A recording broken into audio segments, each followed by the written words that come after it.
दोपहर के 2 बज रहे थे। रसोई का काम निपटा कर मैं लेटी हुई अपने बेटे आकाश के बारे में सोच ही रही थी कि किसी ने दरवाजे की घंटी बजा दी। कौन हो सकता है? शायद डाकिया होगा। यह सोचते हुए बाहर आई और दरवाज़ा खोलकर देखा तो सामने एक 22-23 साल की युवती खड़ी थी। आंटी, मुझे पहचाना आपने? मैं रिया, आपके बगल वाली। वह बोली, अरे रिया, तुम यहाँ कैसे? और ये क्या हालत बना रखी है तुमने? एक साथ ढेरों प्रश्न मेरे मुंह से निकल पड़े। मैं उसे पकड़कर प्यार से अंदर ले आई। रिया बिना किसी प्रश्न का उत्तर दिए एक नादान बालक की तरह मेरे पीछे पीछे अंदर आ गई। बैठो बेटा।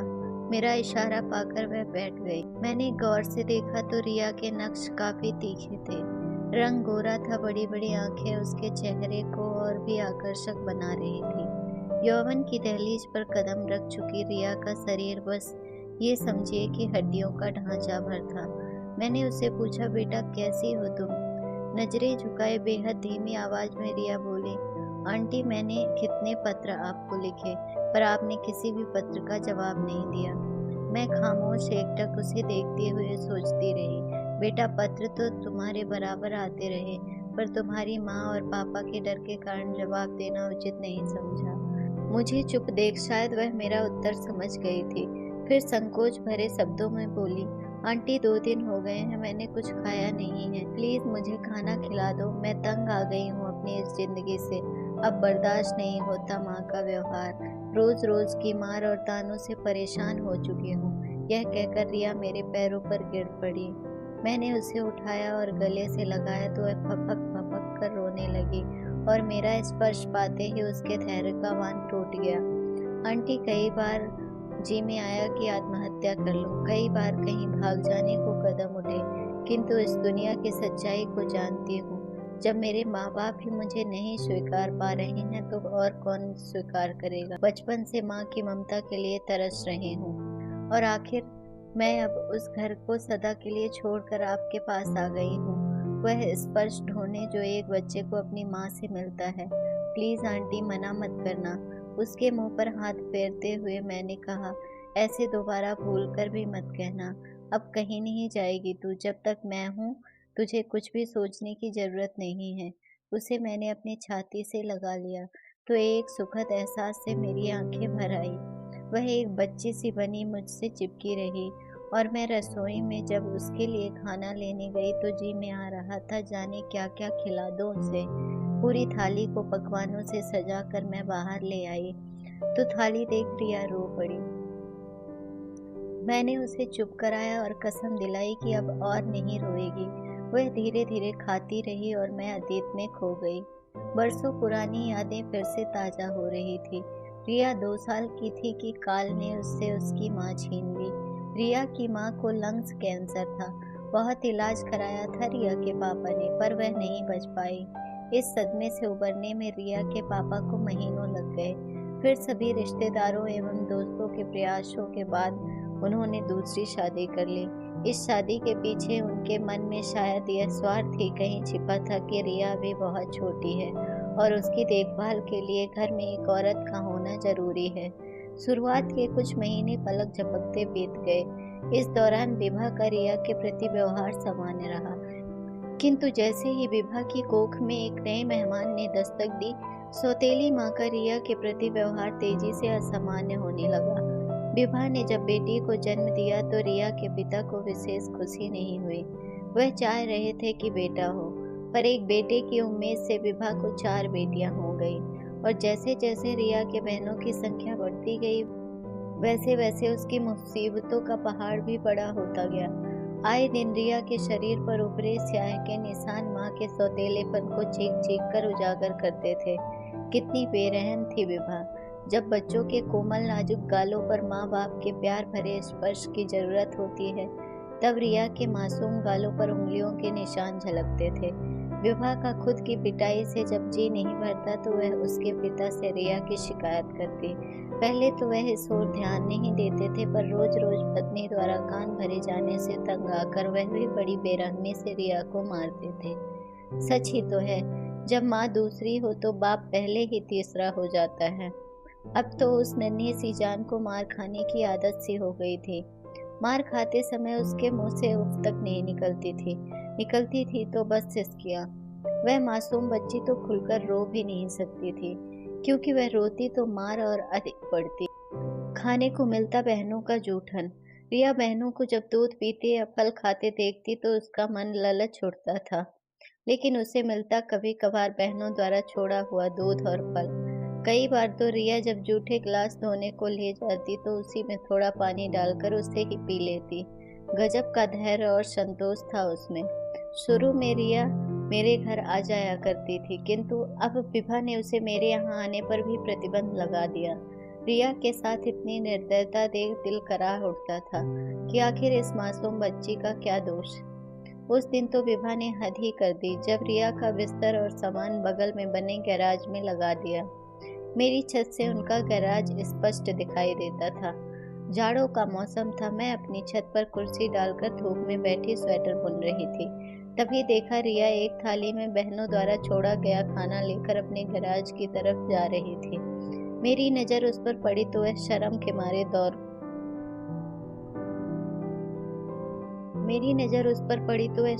मारे दौड़ पड़ी। दौड़ने से उसके पैर में पत्थर द्वारा ठोकर लग गई और खाने की थाली गिर पड़ी। आवाज सुनकर विभा दौड़ी दौड़ी बाहर आई और आव देखा न ताव चटाचट रिया के भोले चेहरे पर कई तमाचे जड़ दिए। उल्टा कहीं की मर क्यों नहीं गई? जब माँ मरी थी तो तुझे क्यों नहीं ले गई अपने साथ? छोड़ गई है मेरे खातिर जी का जंजाल। अरे चलते नहीं बनता क्या? जहर खाकर मर जा अब, और खाना नहीं है, भूखी मत। आवाज के साथ विभा के हाथ भी तेजी से चल रहे थे। उस दिन का वह नजारा देख तो वह अवाक रह गई। काफी सोच विचार के बाद एक दिन हिम्मत जुटाई और रिया को इशारे से बाहर बुलाकर पूछा, क्या वह खाना खाएगी? पहले तो वह मेरे इशारे को समझ नहीं पाई, किंतु शीघ्र ही उसने इशारे में ही खाने की स्वीकृति दे दी। मैं रसोई में गई और बाकी बचे हुए खाने को पॉलीथीन में भरकर एक रस्सी से बांधकर नीचे लटका दिया। रिया ने बिना किसी औपचारिकता के थैली खोल ली और गैराज में चली गई। वहां बैठकर खाने लगी। धीरे धीरे एक क्रम सा बन गया। घर में जो कुछ भी बनता मैं रिया के लिए अवश्य रख देती और मौका देखकर उसे दे देती। उसे खिलाने में मुझे एक आत्मसुख सा मिलता था।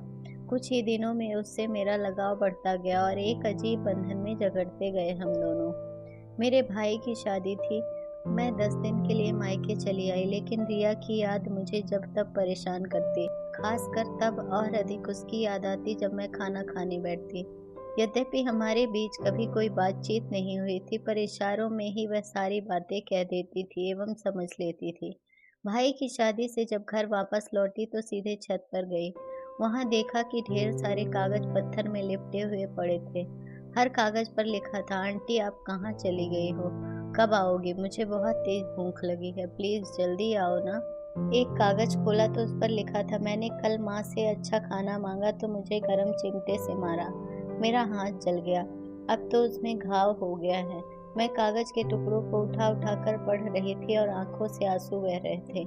नीचे झांक कर देखा तो रिया अपनी कुर्सी मेज पर दुबकी सी बैठी पढ़ रही थी।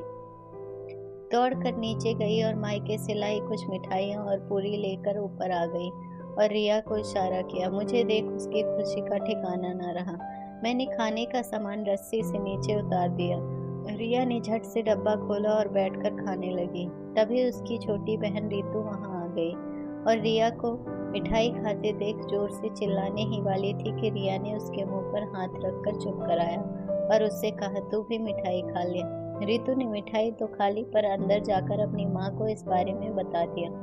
विभा झट से बाहर आई और रिया के हाथ से डब्बा छीनकर फेंक दिया।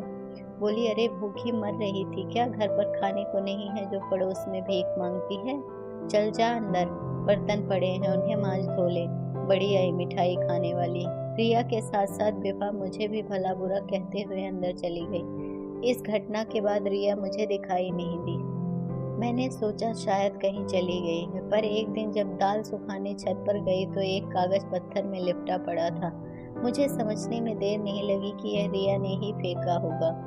दाल को नीचे रख कागज खोलकर पढ़ने लगी। उसमें लिखा था, प्यारी आंटी, होश संभाला है तब से मार खाती आ रही हूँ। क्या जिनकी माँ मर जाती है उनका इस दुनिया में कोई नहीं होता? मेरी माँ ने मुझे जन्म देकर क्यों छोड़ दिया इस हाल पे? पापा तो मेरे अपने हैं, फिर वह भी मुझसे क्यों इतनी नफरत करते हैं? क्या उनके दिल में मेरे प्रति प्यार नहीं है? खैर छोड़िए, शायद मेरा नसीब ही ऐसा है। पापा का ट्रांसफ़र हो गया है, अब हम लोग यहाँ से कुछ दिनों में ही चले जाएंगे। फिर किससे कहूँगी अपना दर्द? आपकी बहुत याद आएगी। काश आंटी आप मेरी माँ होती, कितना प्यार करती मुझको। तबीयत ठीक नहीं है, अब ज़्यादा लिख नहीं पा रही हूँ। समय धीरे धीरे बीतने लगा। अक्सर रिया के बारे में अपने पति निखिल से बातें करती तो वह गंभीर हो जाया करते थे। इसी कारण मैं इस बात को कभी आगे नहीं बढ़ा पाई। रिया को लेकर मैं काफ़ी सोच में पड़ी रहती थी, किंतु समय के साथ साथ उसकी याद धुंधली पड़ने लगी। अचानक रिया का एक पत्र आया। फिर तो यदाकदा उसके पत्र आते रहे, किंतु एक अज्ञात भय से मैं कभी उसे पत्र नहीं लिख पाई और ना ही सहानुभूति दर्शा पाई। अचानक कटोरी गिरने की आवाज़ से अतीत की यादों से बाहर निकल आई। देखा रिया सामने बैठी है, उसके हाथ कँपकँपा रहे थे। शायद इसी वजह से कटोरी गिरी थी। मैंने प्यार से कहा, कोई बात नहीं बेटा। फिर उसे अंदर वाले कमरे में ले जाकर अपनी साड़ी पहनने को दी। बसंती रंग की साड़ी उस पर खूब फब रही थी। उसके बाल संवारे तो अच्छी लगने लगी। बिस्तर पर लेटे लेटे हम काफी देर तक इधर उधर की बातें करते रहे। इसी बीच कब उसे नींद आ गई पता नहीं चला। रिया तो सो गई, पर मेरे मन में एक अंतर्द्वंद चलता रहा। एक तरफ तो रिया को अपनाने का, पर दूसरी तरफ इस विचार से सिहर उठती कि इस बात को लेकर निखिल की क्या प्रतिक्रिया होगी। शायद उनको अच्छा ना लगे रिया का यहाँ आना। इसी कश्मकश में शाम के 7 बज गए। दरवाजे की घंटी बजी तो जाकर दरवाजा खोला। निखिल ऑफिस से आ चुके थे। पूरे घर में अंधेरा छाया देख पूछ बैठे, क्यों आज तबीयत ठीक नहीं है क्या? रिया को लेकर मैं इस तरह उलझ गई थी कि घर की बत्तियां जलाना भी भूल गई। घर की बत्तियां जलाकर रोशनी की और रसोई में आकर निखिल के लिए चाय बनाने लगी। विचारों का क्रम लगातार जारी था। बार बार यही सोच रही थी कि रिया के यहाँ आने की बात निखिल को कैसे बताई जाए। क्या निखिल रिया को स्वीकार कर पाएंगे? सोच सोच कर मेरे हाथ पैर ढीले पड़ते जा रहे थे। निखिल मेरी इस मनोदशा को शायद भाप रहे थे, तभी बार बार पूछ रहे थे, आज तुम इतनी परेशान क्यों दिख रही हो? इतनी परेशान तो तुम्हें पहले कभी नहीं देखा। क्या बात है, मुझे नहीं बताओगी? मैं शायद इसी पल का इंतजार कर रही थी। उचित मौका देख मैं बड़े ही सधे शब्दों में कहा, रिया आई है। मेरा इतना कहना था कि निखिल गंभीर हो उठे। घर में एक मौन पसर गया। रात का खाना तीनों ने एक साथ खाया। रिया को अलग कमरे में सुलाकर मैं अपने कमरे में आ गई। निखिल दूसरी तरफ करवट लिए लेटे थे। मैं भी एक ओर लेट गई।